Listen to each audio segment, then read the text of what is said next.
I would like to welcome you. On behalf of TIA's Policy Forum, welcome you to Harnessing the Benefits of 5G, IoT, and Next Generation Networks for Public Safety. We appreciate you joining us today, and a special thank you to our Verizon partner for co-hosting and for a wonderful, wonderful facility. For those of you whom I haven't met, my name is Wes Johnston, and I have the privilege of being the CEO of TIA.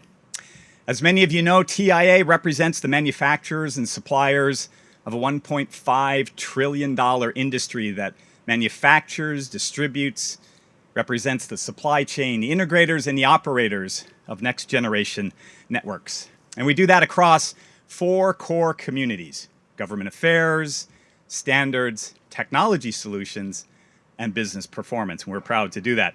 Our members play a critical role in equipping the nation's first responders while driving the build-out of high-speed networks, products, and services that are critical for the Internet of Things and today's connected ecosystem. From transportation to public safety, energy, manufacturing, smarter communities, and many other industries I didn't name, we like to think we play, and our members play, a critical role in empowering that forward. I would like to mention that we are live streaming today's event on the TIA website. We appreciate you joining us here in person, but also appreciate your support and conversation via Twitter at TIA Online, and of course the hashtag TIA Talks Policy. As the nation races to be the front runner in the global race for 5G, it is important for the U.S. to enable and equip its first responders with the benefits provided by a next generation network. Creating a strong nationwide 5G infrastructure will allow public safety answering points and first responders to rely on the Internet of Things to carry out their crucial mission effectively and efficiently. With the benefits of IoT and 5G for public safety officials comes new challenges, from implementation costs to concern over interoperability between new and existing technologies. Today's discussion will focus on what these benefits mean for public safety, how to overcome the challenges posed, and the efforts that are currently underway to bring next-generation technologies to first responders. In order to fully harness the potential of these advancing technologies, industry experts are going to have to work hand in hand with first responders and government officials to ensure a smooth and seamless integration of next-generation technologies into the evolving existing and public safety networks.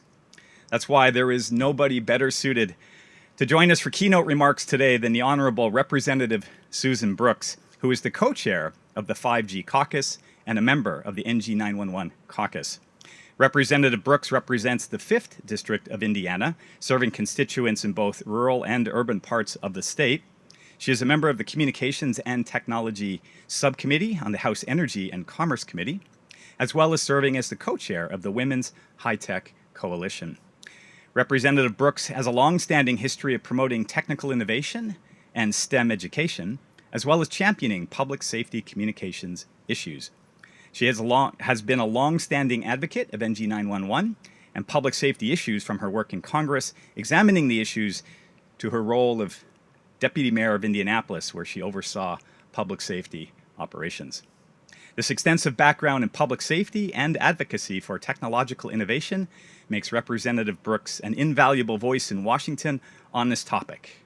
Please join me in welcoming Representative Susan Brooks.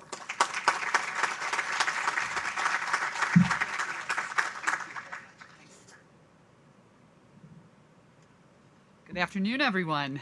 It's wonderful to be here. Hope you had a really nice lunch. You might be a little bit surprised to see me here because the House of Representatives is out of session. But I actually had a number of constituents who were planning on coming into Washington today, not realizing that once we got government funded, we were out of here. And so it worked out really nicely that I could be here with you as well as with a number of constituents who I just visited with. So, but it's wonderful, Wes. I don't know where he just went. Thank you for, there you are. Thank you so much for the kind introduction. And I just want to share with you a little bit more about my background and why this is a space that I'm so passionate about. My first call into public service, I'm a lawyer, been a lawyer since 1985, but my first call into public service was for one of the most innovative mayors in the country, Mayor Steve Goldsmith, the mayor of the city of Indianapolis for most of the 90s. He was all about bringing technology and innovation into government. He's actually been at the Kennedy School of Government, is an endowed chair at Harvard at the Kennedy School of Government, focused very much on innovation in cities and in states. But I was responsible for public safety, police, fire, and EMS and others, and really learned so much and became so much a part of their world. But then, after 9/11, I was appointed the United States Attorney for the Southern District of Indiana in the Bush administration 1 month after 9/11. And so many, what I learned, Indiana Task Force One, a group of urban search and rescue team, had gone to New York to be a part of those rescue efforts.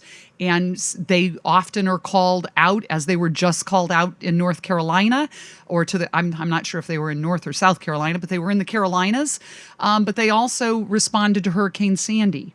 And what we know is that often first responders who, have incredible skills, and these teams deploy at a moment's notice in many ways, and they bring incredible resources into a community. But if they can't communicate, if they arrive and can't find out what the game plan is, then quite frankly, it's an incredible waste of resources, and it impedes their abilities to save lives. And so it's something that I've been pretty passionate about because I've seen our own first responders, travel to other communities and trying to take those talents. And I think that in this incredibly increased and fast-paced world, it's just so easy for us to take for granted the fact that we have these technologies, but yet we've got to make sure that they work. I'm really excited to be in Congress at a time when there is quite a bit of focus on Internet of Things. And I'm really excited to be on the Energy and Commerce Committee on Communications and Technology, where we put a lot of focus on what is happening in the country and in the world. Obviously, we can all connect this constituency here. You all get it better than most. You are in this space. Everyone knows what can be. There's so many things that we can control, connect, whether it's the lights in your home, whether it's how our cars are connected, whether anything that can be live streamed now. Everything is so very connected. I have to admit, I have not yet adopted Alexa or Siri. I have not yet adopted Alexa. How many of you have those kinds of devices in your own homes? How many of you are still a little bit nervous about those devices in your own homes? Okay.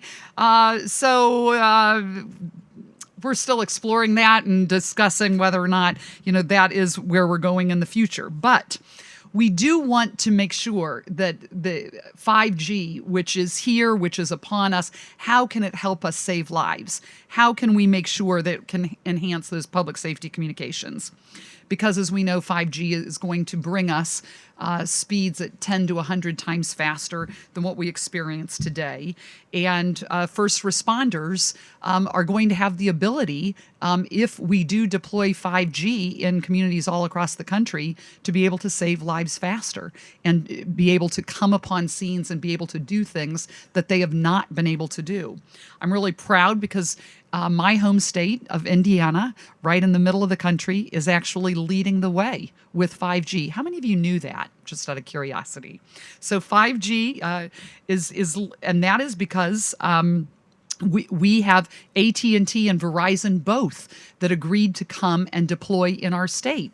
But even before that, we have 92 counties in the state of Indiana, and we actually, all 92 counties have adopted text to 911.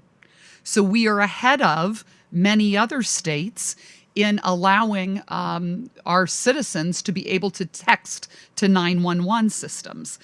And I think that's something that we put a lot of focus on our 911 system and in the state of Indiana. And actually, it is our state treasurer, Kelly Mitchell, who oversees that board.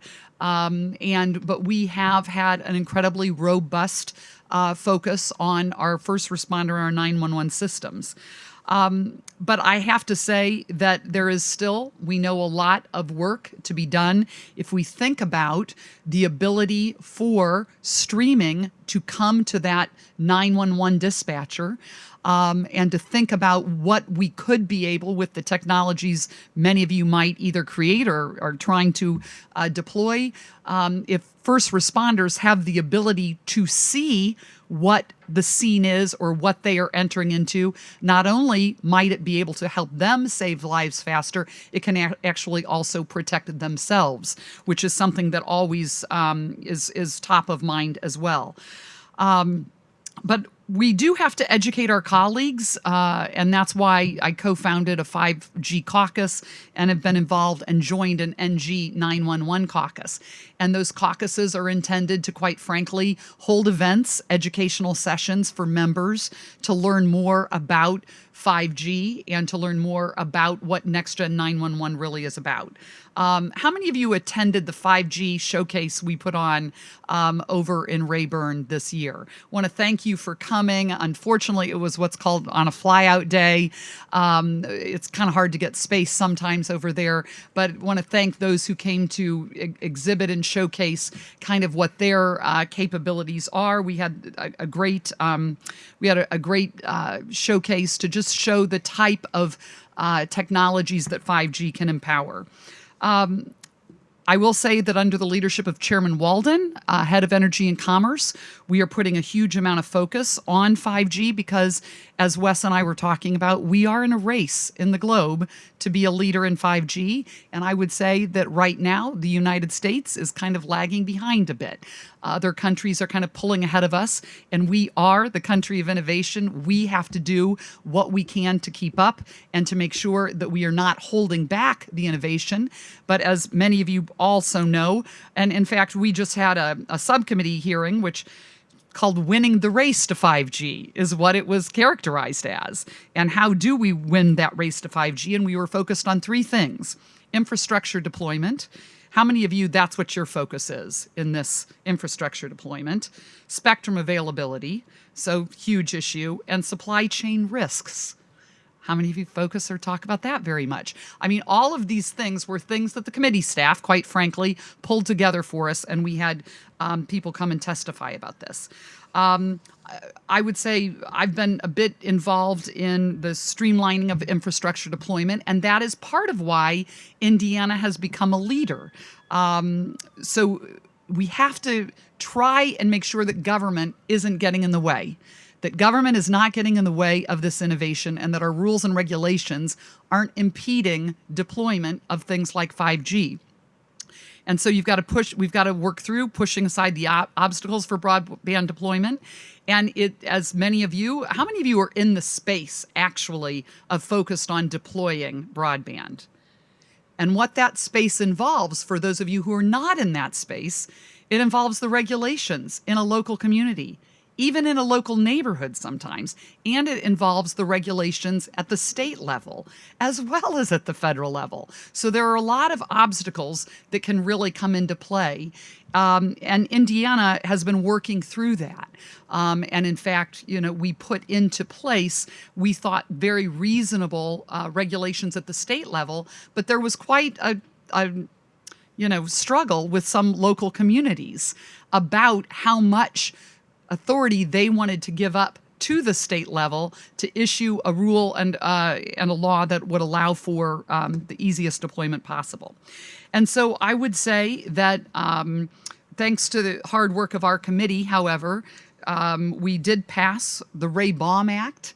And Ray Baum was he was the chief of staff for the Energy and Commerce Committee, who sadly passed away this past year. But he had been a leader in the country for quite some time and helped lead our committee and Chairman Walden when it came to all issues of communications and technology.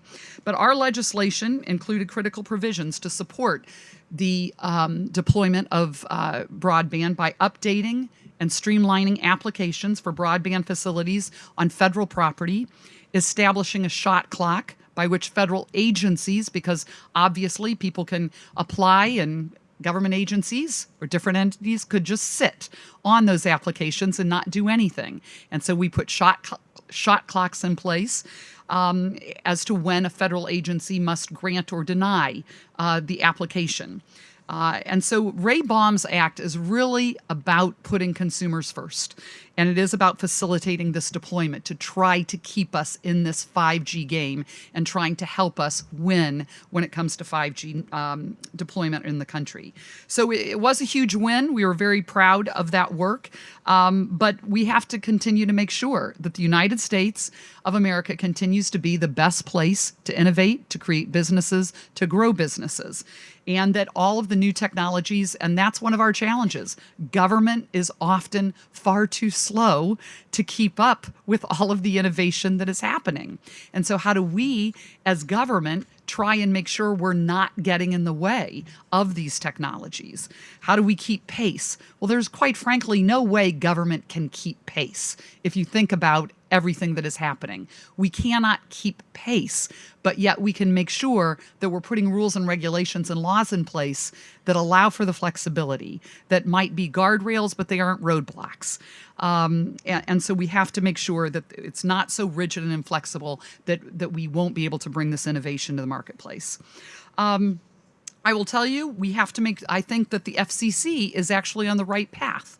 And under the leadership of Chairman Pai and the commissioners, they are very focused on trying to get this right.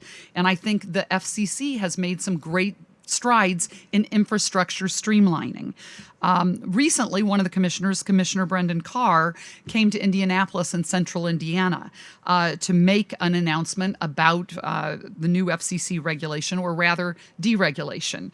And Indiana, we were the second state to deregulate broadband infrastructure and to empower these small cells.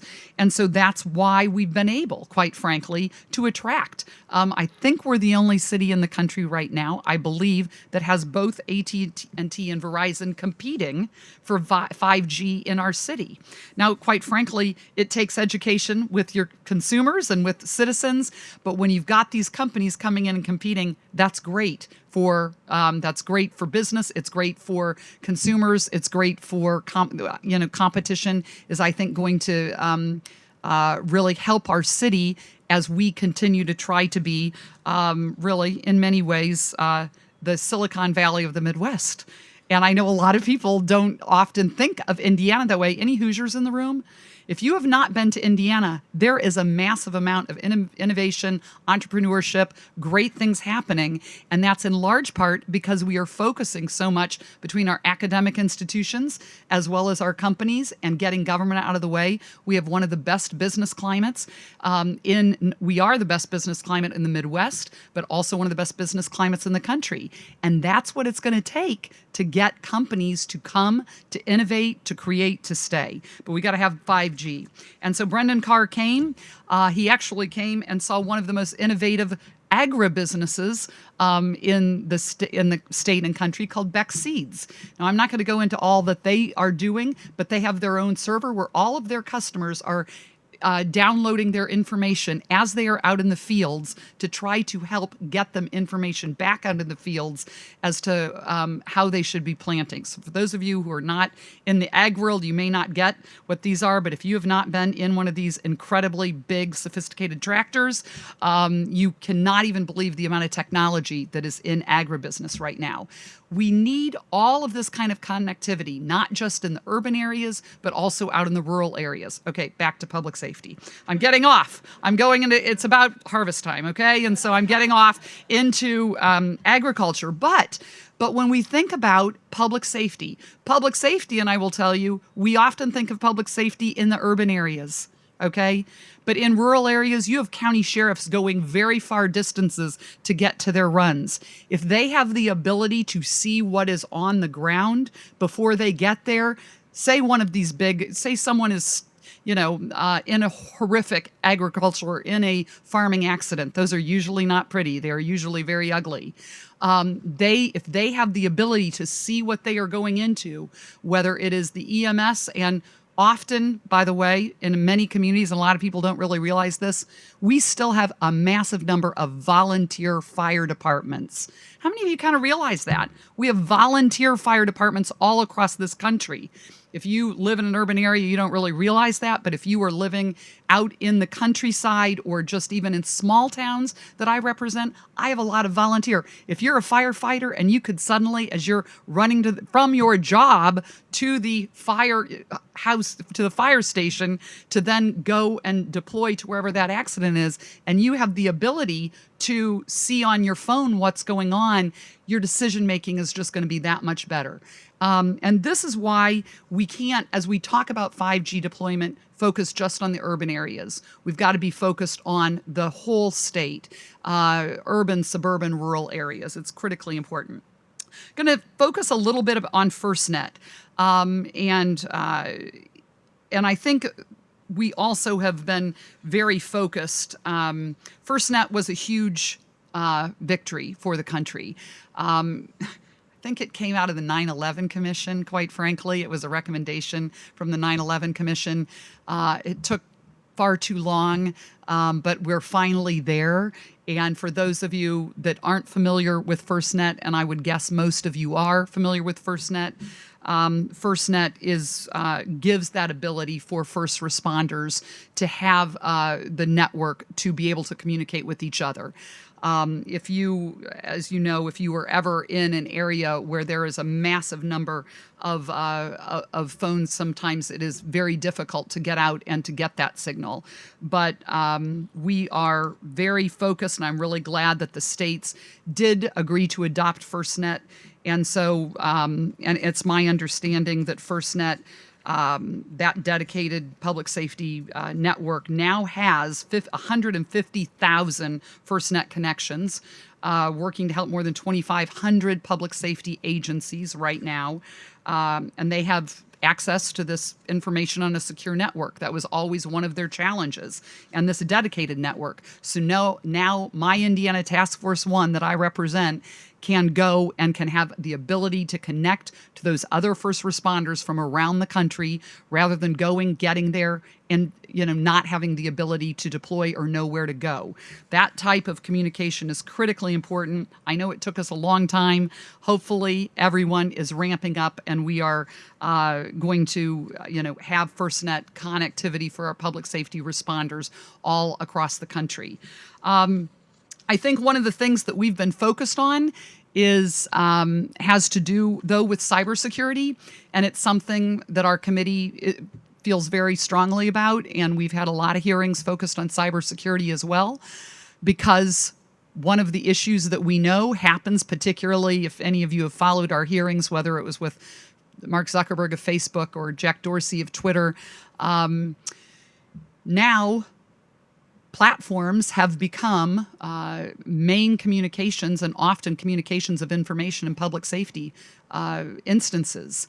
And so in my questioning of these individuals, how do they view their role in just putting information out there?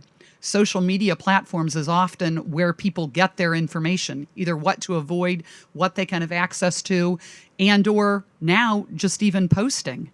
People often will sometimes post to Twitter, and public safety agencies are supposed to actually respond to it. That's why we now have public safety agencies also responding via Twitter and Facebook and other social media platforms, is because so many young people, that is where they get their news. That is how they are getting their information. So I was really pleased to be a part of a bill with Department of Homeland Security to ensure that Homeland Security and public safety agencies are working hand in hand and understanding their role with social media and how social media, and I think in many ways we're still struggling with it, because what if social media puts up false information about things that are happening, and we've got to make sure that our public safety agencies aren't being distracted or going based on false information being posted on social media. So all of this technology is very much connected to the world that we are in. And what role does social media and those platforms, what role do they play in making sure that our first responders get the most accurate information? And I think we are in, the first time I spoke to a public safety group after I got here in Congress in 2013, and I asked a group, So in 2013, I asked how many of them were on Twitter. There were very few on Twitter in 2013. And a lot of the people were like, you're going to push us to go to Twitter? It's like, you absolutely have to. And we knew that all of these new communication modes, public safety have to be a part of. They actually ought to be in the discussion, in the development of all of the deployment of whatever you are doing. And that is in large part because the citizenry just expects this all to happen. Our citizens expect us all to be communicating. Are there any public safety officials in the room? I would, and I know you, public safety officials embrace technology. They truly do. They love it. They need it. They want the best that there can be. They need it to be affordable. They need maintenance contracts that they can afford. They need to make sure that it's reliable. And that is because the people who are counting on them are counting on them to have equipment that works, and to have technology that works, and to have technology that is, and to have the best. That's one of the other challenges. But I will tell you, those discussions are very difficult at local levels. And so to the extent you all are educating local city councilors, local county commissioners, those are very important constituency groups.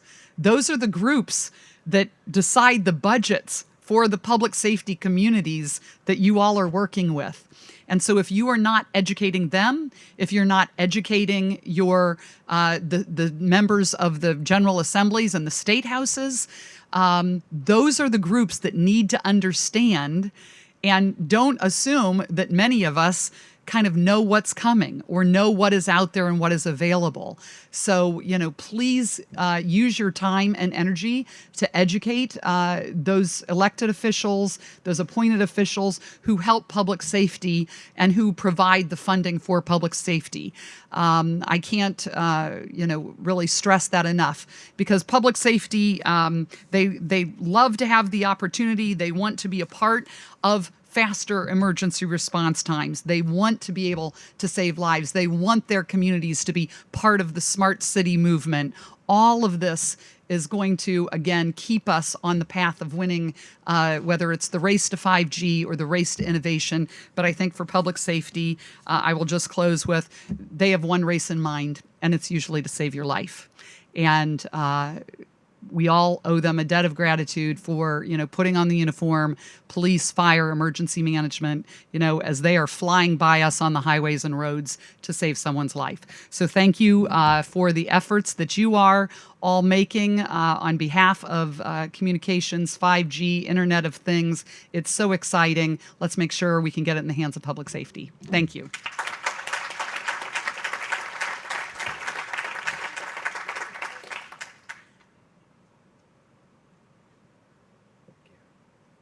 Thank you, Representative Brooks. I want to bring up our panel. If everybody can come forward, it's going to be on the panel. I'm Clarence Reynolds. I am the editorial director of TIA and also the anchor of TIA Now, which is our video network. And I want to welcome in our Facebook Live participants. And also, if we have time at the very end, there will be a short Q&A. If you have some questions, those are our mics on your table. I want to introduce who's with us today. Patrick Halley is NG 911 Institute Executive Director. Nick Nyland is Verizon Wireless's Director of Public Sector Product Strategy. Karima Holmes is the District of Columbia Director of the Office of United Communications. And Rohit Bono is Nokia's Head of Public Sector Practice. Our panel today is gathered to discuss and explore the benefits of 5G and other next generation technology. So I want to start out with this question, which is for all of you, just as a starting point. Could each of you just say a few words about NG 911 specifically and what that means to your organization? Sure, happy to do that. And thank you, Representative Brooks. Very appreciative of your remarks and your support of our organization, the NG 911 Institute, and your leadership on all the issues you talked about, which are all important for public safety. So NG 911. First 911 call. Anyone know when it was? Someone does. When? 1968. So it's 50 years ago this year. And it was obviously a voice system at the time with nothing but the voice, no location. We've modified that over time to what we call enhanced 911, which is the call plus some location. Along came wireless. We figured out how to do that as well with an estimated location, and we're continually trying to improve the location of wireless calls as well. Voice over IP, and now, as the Congressman mentioned, text to 911. But throughout the history of the last 50 years, it's always been sort of just updating the legacy traditional telephone network voice-based 911 system. NG911 is not an upgrade, it's a replacement. It's making the 911 system up to date with modern technology capable of any form of voice, video, and data. And that's really what it is. And for me, why it's important is everything the Congresswoman talked about in the hands of the public, incredible capability in terms of their communications that they do on a daily basis with other members of the public.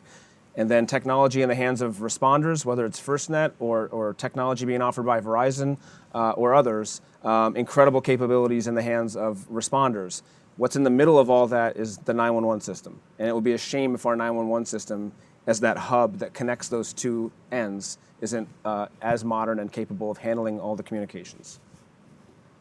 Great. So thank you for allowing us to be here. I appreciate Congresswoman Brooks's remarks.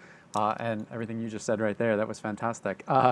So from a Verizon standpoint, we have an incredible position within the market to be able to connect 911 calls to the folks that are responding, to the emergency responders that will be responding to scene to race to save your life. And so it is incumbent on us to make sure that we do everything we can to share information from our network into the 911 centers as they exist today, and then in the future with NG911 and the amazing capabilities that that's going to enable. But what it really comes down to is, one, getting standards that we can move to in NG911 and make sure we deploy that across the country. Because as Congresswoman mentioned earlier, not every state has even implemented the text to 911 that has been rolling out. And so we need to continue to see more adoption across the country on those standards. But from a Verizon perspective, it's about making sure that calls go through, right?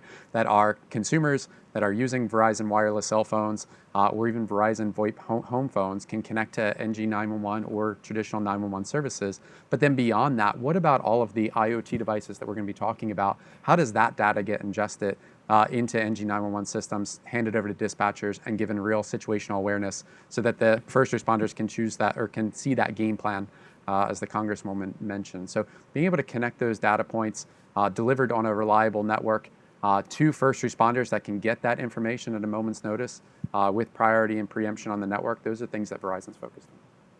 Thank you. Thank you also for having me. And Representative Brooks, when I heard you talking, I was getting so excited. I was like an edge to my hair. Because it's really exciting for us in the 911 world that being a practitioner, using all this new influx of information is great, but it really scares us, right? I've been in 911 for about 19 years now. This is the third center that I've been in. Oh, sorry. I thought I was loud. I'm a dispatcher at heart. I thought you guys can hear me. Is that better? Yay. So I've been in 911 for about 19 years now, and this is the third center I've managed. And I think what we're feeling with the next gen 911, we're really excited. And I've always used this term before. We really were the stepchildren of public safety, right? You see the police, you see the fire, you see the paramedics, but 911, you never really think about it until you call 911. And so while we're really proud and we're really happy at the strides we've made toward next generation 911, what I think is very important for us is this is really gutting out 911 and changing how we do things, right? We take 911 calls, we hear what you're saying, we type it in, and we send it out to someone else to take care of it. Where now the way things are happening and what we're going to see shortly with next generation 911, it's going to be so much more information pouring into our 911 center, right? Training is going to be very important. And so what we are doing now in the 911 industry is building these relationships with our carriers and our telecommunication service providers, because we want to make sure that while it's blooming and it's great on the outside of the 911 world, on the outside of my walls, we want to make sure that it fits in well with what we do in our center. One of the questions that never really come up that has started coming up in the 911 world, how will my call taker handle being able to see a murder scene, right? Everyone's like, oh, you could text pictures to 911 soon, or you'll be able, I think Sprint allows it now, you can text pictures in. And I'm thinking, oh my God, how am I going to deal with this with my call taker? Because she's not used to seeing that. You know, how do we feed that information over to public safety responders? So we are very receptive to it. We're very happy to see it happening. I am very happy to see the things happening on the Hill and the conversations going, because that was something we didn't see before. But I think at the same time, we want to make sure that we're partnering with you all when we're making these changes. Thank you.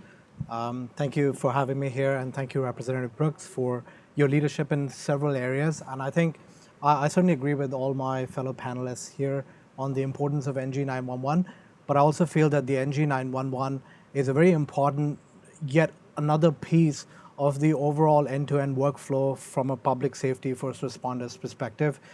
Certainly, that's the tip of the spear where you get the call, emergency call, and that sets into motion all the different activities that happen. So in addition to agreeing with all my panelists, I would say that let's extend that NG911 capability all the way to the end, where we're able to give that level of information that helps save lives or makes the public safety workflow a lot more efficient, and gives them the ability to leverage the technology that we otherwise take for granted every day.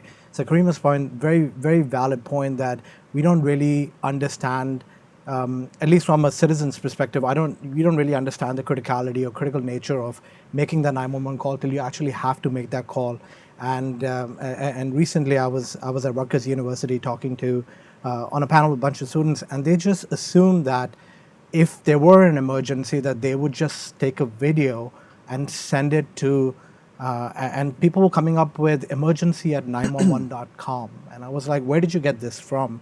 And they just assume that these addresses or these means of communication exist. So it's really essential that we understand that while this doesn't exist, there's certainly a huge initiative at place with the whole Safe City initiatives, as well as with our operator partners and the practitioners to bring about this type of capability into our communities.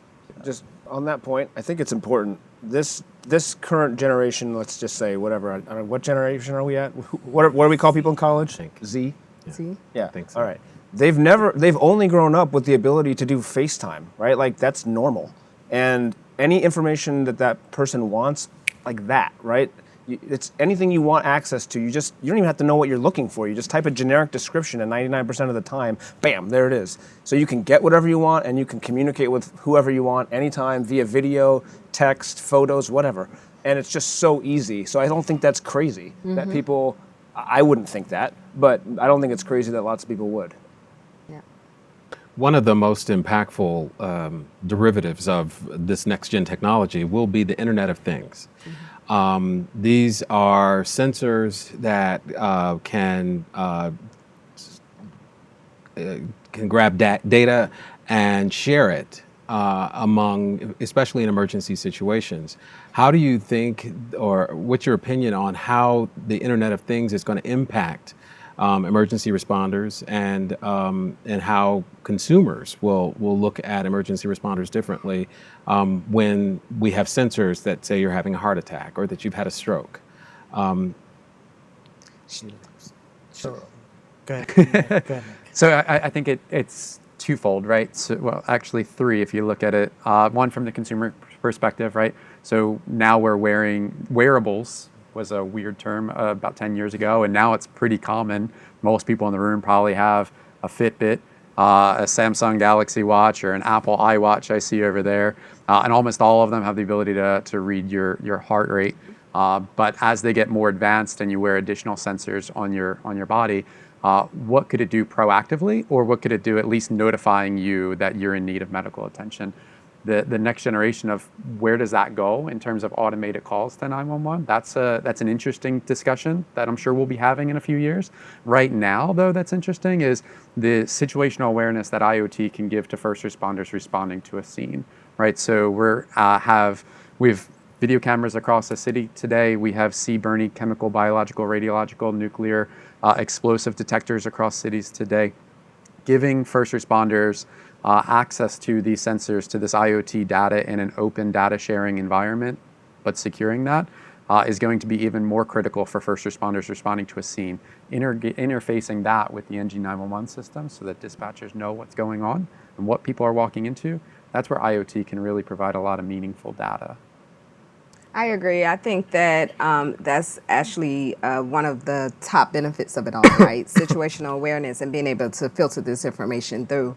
I think one of the struggles for a 911 center, being that I am in DC, we have way more resources than a lot of other 911 centers, obviously because of where we are, where we're positioned. But coming from, I was in Dallas, Texas before this, and Augusta, Georgia before this, smaller 911 centers, even though the situational awareness is just as important, right, for an explosion or anything that happens, the center itself is not positioned to take that information and spill it back out.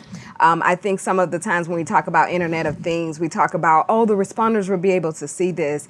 And I want to remind everyone, a lot of the things that happen with the responders, so for instance, with inauguration, we were able to access cameras and watch all of this, but this is usually after the fact. The initial call comes into 911, and we have to filter and decide how does that information come in, and then who gets it, and who filters it, and who mines it. And so that's really important for us. I think we're headed there. I do think that unfortunately, and with the works of representatives like Representative Brooks, we will all have this uniform change over, but right now it's kind of piecemeal. I talked to a lot of the 911 centers, obviously from different organizations I'm part of, and I mean, you literally have this. You have some 911 centers that are just about at Next Gen 911. They are Next Gen 911, and you have some centers that aren't even talking about it. You know, I actually have had to define it to leaders in smaller centers because they aren't very familiar with it. And I think the other piece of that is just funding, obviously. A lot of our carriers and our entities, they have the funding to create this. And unfortunately, a lot of 911 centers and jurisdictions don't have the funding to build out that platform to accept it.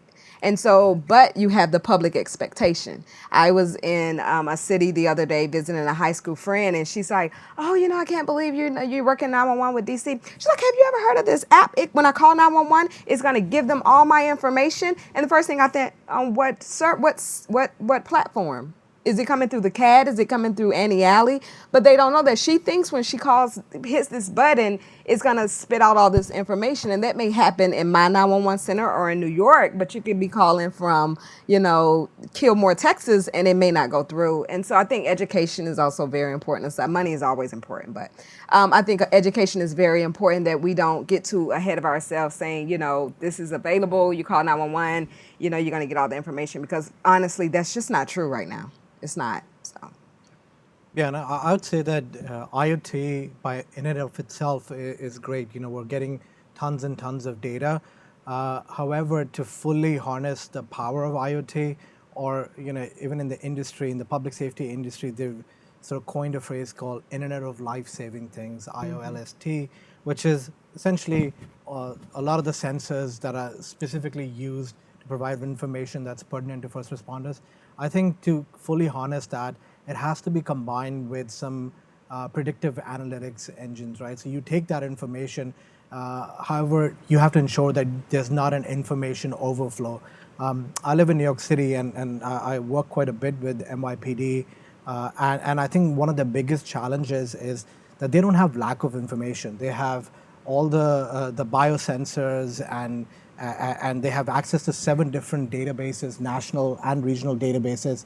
I think the biggest challenge, as it was put to me, was how do you get the most pertinent information in the hands of the officers at the right time? So they don't need 7 databases, they need 3 critical information points that'll make all the difference to the officers, say, responding to a domestic disturbance or domestic violence, or sort of a mental health situation, because they've had instances where an officer actually got killed because the relevant information wasn't provided to the officer when they're making some of these calls. So I think that's really important, the predictive analytics piece of it.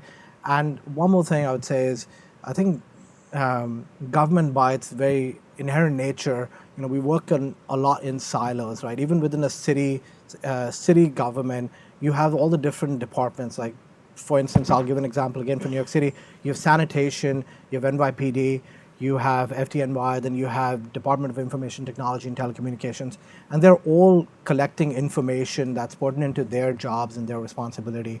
So having that, I would say the unified critical communications platform where you can leverage all the different resources people have, all these different departments have, and be able to distribute that information, and using a smart, say, artificial intelligence or smart, predictive analytics engine underneath to synthesize this data, you can actually save a lot of money and leverage the same investment across many different aspects of a city to provide more of a safer, secure environment.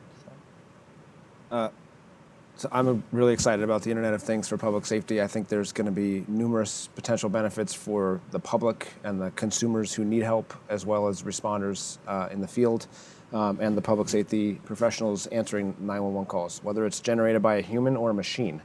And that's going to be a game changer. You will have, you can now, and you will increasingly have calls for help made by machines with no human intervention at all.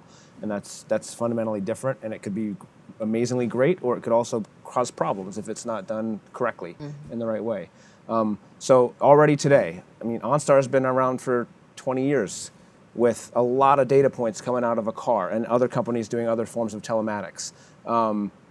Where the car is, that it crashed, that the airbags went off, how many people were in the car, whether it rolled over, whether the seatbelts were being worn. These are a lot of really interesting data points. Now, I bet the person in the DC 911 center doesn't want all those data points sent to them. Right. But to your point about data analytics, they'd like to have somebody know where the car is. They'd probably like to know who's in it, or if anybody's in it right now. If they got ejected, that'd be interesting. And maybe a prediction about the severity of the crash based on data. And that actually can happen today. That type of stuff is being done already, and that's great. I was reading an article in the Post this morning, and forgive me because I went and looked it up. It's about a company that's putting sensors in helmets. And so this is an aftermarket thing, right?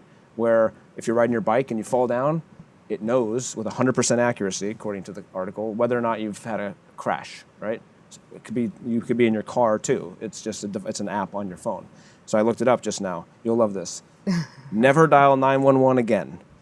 When your connected device senses danger or you trigger an alarm manually, we'll send the right help right away. Oh, wow. All right? So there's stuff going on saying you don't even have to call 911. The device will take care of it. That could be great, right? If it's done right. Yeah. All right? So there's a lot of opportunities. Sensors on helmets, sensors in homes. I'd be surprised if 20 years from now, every home doesn't have 1,000 sensors all over the place, measuring temperature and other, CO2 or whatever, that can automatically generate a device. There's already thermostats in homes, in these connected homes, that are measuring temperature and other things, which can generate direct communication. So there's a lot of benefits if we're able to take advantage of it. The Apple Watch is another one. That's a really good, it's an electrocardiogram connected to your wrist. You can put your thumb on it or whatever, and it will literally take, like you're in a hospital, like a doctor. It'll take your vitals, and it'll take your measurement and produce a chart, right? I don't know what to do with that. Your people may not know what to do with Maybe that. not, yeah. The responder does, Yes, right? Maybe exactly. the EMS physician does. And to your point about it being holistic, the doctor does. So there's so much data, and it's, if we can use it together, it can be really, really helpful if we can figure out how to get it to the right people at the right time. One more point I'd like to add is we talk about IoT and some of these other applications that we use today, but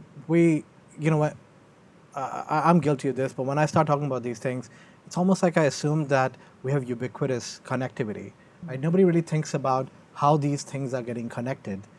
We just assume that, oh yeah, they'll be connected somehow, some way. And I think that sort of brings us back to the whole, one of the discussion topics around 5G and connectivity and mission critical connectivity when it comes to, say, someone like a public safety and first responder. To Nick's point earlier, it's important things like priority, preemption, and the user experience that for a first responder that's uniquely different from you and I as everyday consumers. So that's just an interesting bit that we never really think or pay a lot of attention to how these things will get connected eventually.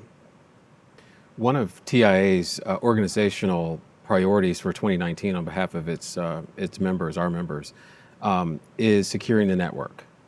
What are your thoughts on cybersecurity vulnerabilities of NG911, of connected devices like we were talking about? So did you want to go? I'll hint at it because this cybersecurity always scares me, and I pass it on to my CIO who isn't here. But I think that that was a big topic, obviously, in the beginning, definitely with FirstNet, and then when we started the more serious talks about next generation 911, because we are kind of going out of our comfort zone. 911 was obviously built as pick up the telephone and you dial 911. So it's all these old copper wires, and everything was kind of trunk based. And so now that we're going into the IP world, we're creating our own, technically our own secure network. That was a big topic. But we have entities like Nina, who has stepped up, APCO, who has stepped up, and we've come up with some really strong guidelines that I think, especially in my team in DC, because not only are we responsible for 911, we're also responsible for the radios across the district. So we distribute about 8,000 radios for DC. That was really huge to have like a checklist. We do obviously follow the district as a whole, their OCTO team, and we follow their cybersecurity posture. But I know it's very different for 911. And so that has definitely been something that's on the table. Recently, just in the district, we had a telephony denial services, right? We had one telephone number call my center about 7,000 times in 3 days. We were able to handle that because we received close to 10,000 calls a day anyway.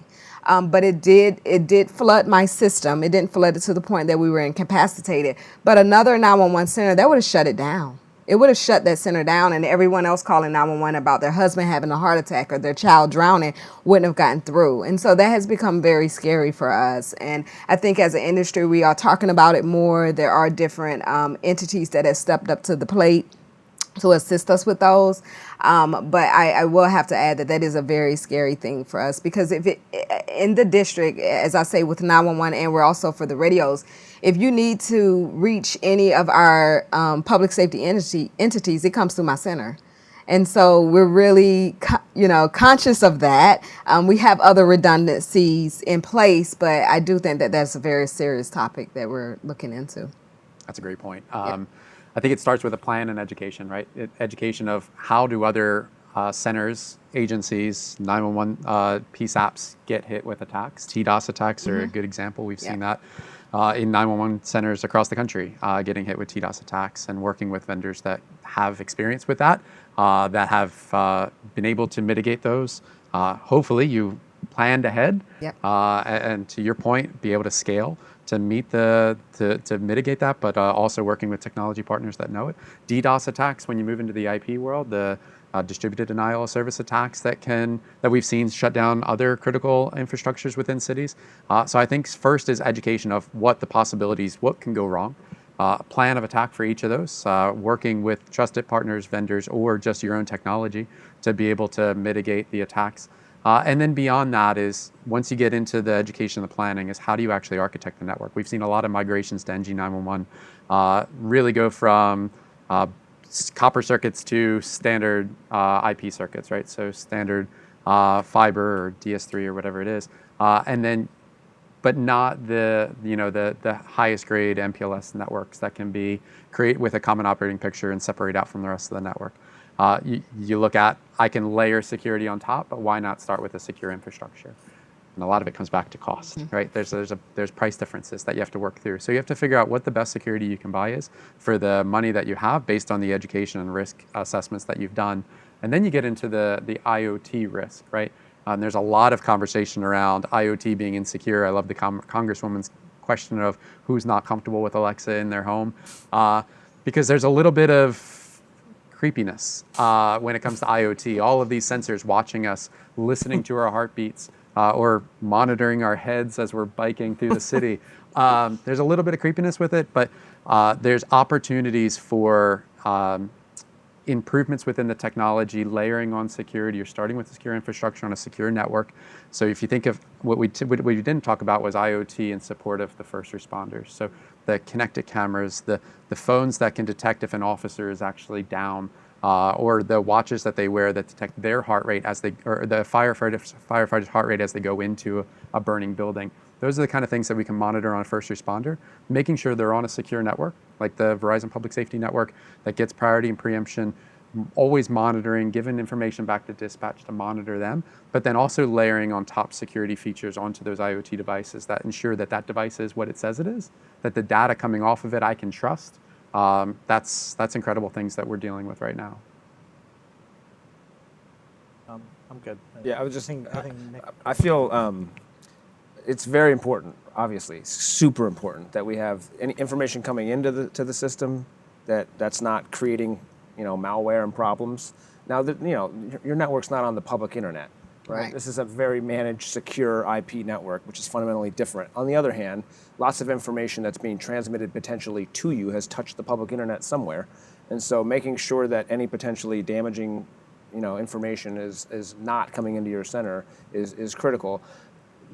For me, everything we do is IP-based at this point. So if we're fairly comfortable when it comes to banking and other things using the internet and IP-based technologies, I'm pretty sure we can figure this out, but it can't be an afterthought. And not every center is connected to the CIO's office, right? The CIO of the Office of Unified Communications is the CIO for the city, right? It's all part of one holistic team. And that's important, actually, because the 911 center used to just be you called up Verizon as your local exchange carrier, AT&T or Qwest or whoever, and you'd say, hey, what's your tariff? Can you go ahead and handle this 911 thing for me? I'm simplifying a little bit. But it's not how it is anymore. There's a lot more players. There's a lot more companies. You have a lot more choice, which I think is a good thing for 911. But it's a lot more complex with a lot more moving parts. And so it's really important that the 911 system have with them the expertise of IT experts at the county level, state level, because this is not just managing 911 calls coming in over a telephone network anymore. I wanted to open it up and see if we had any questions from the audience. We have time for just a couple. Yes. Comment, Jim Goldstein, Fire Chiefs International Association of Fire Chiefs. You made a key point, a couple of key points that I think that I've seen in my experience here. Congresswoman Brooks mentioned about firefighters. Over 70% of the firefighters in America are volunteers. So most people think they are, urban. You made, I think, a really good point about how you have some capabilities that other centers do not have. One thing I would mention as you move forward on NG911, everybody is going to be an expensive proposition. Everybody is going to be saying it's the infrastructure we need to upgrade. A piece of that, though, I would suggest needs to be put aside for training. Yes. Because I found it with the fire chiefs and hazmat issues, we found that a lot of money goes out, but sometimes it's not utilized to the fullest extent. And you need to train, particularly we found in rural areas where the volunteers are constantly turning over. They don't have the money or time to go get trained. So I would think that within the PSAPs, training is key. If we have a fire in a single family house, what you don't need is a fire chief going to that, the firefighters, 50 pictures of the house burning. Maybe they need one in the front, maybe one in the rear, period. But if you have a hazmat incident on a highway that's going to be shut and people coming from different directions, maybe you need 20 or 30 pictures. But I think training of the professionals, the dispatchers, is going to be key to knowing what first responders need and what they don't need. The gentleman mentioned about the old system. It's the same kind of thing and what's critical. Thank you.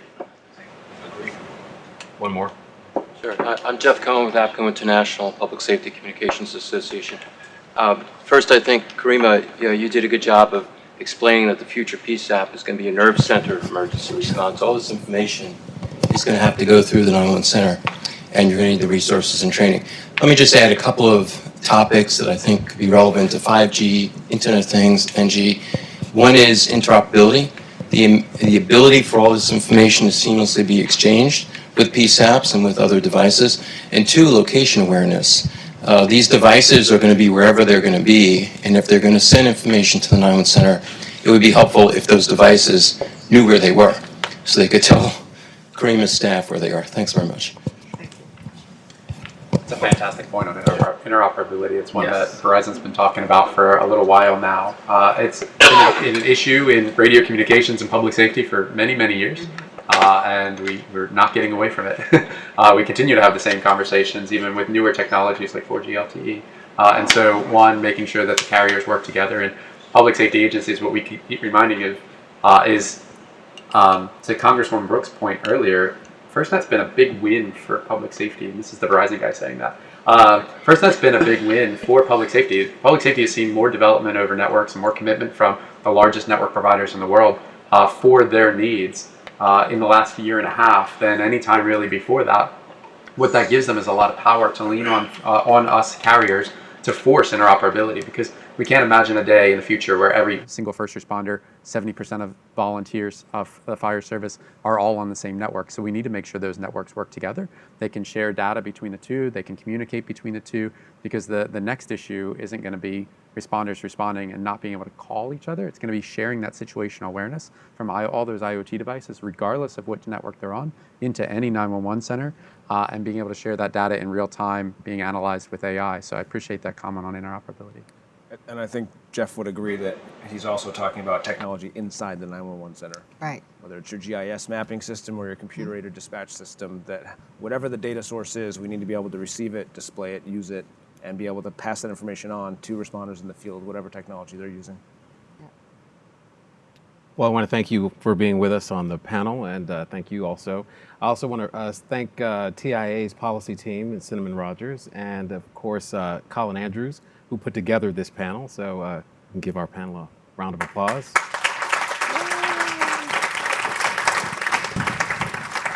Thank you for coming, and enjoy the rest of your day.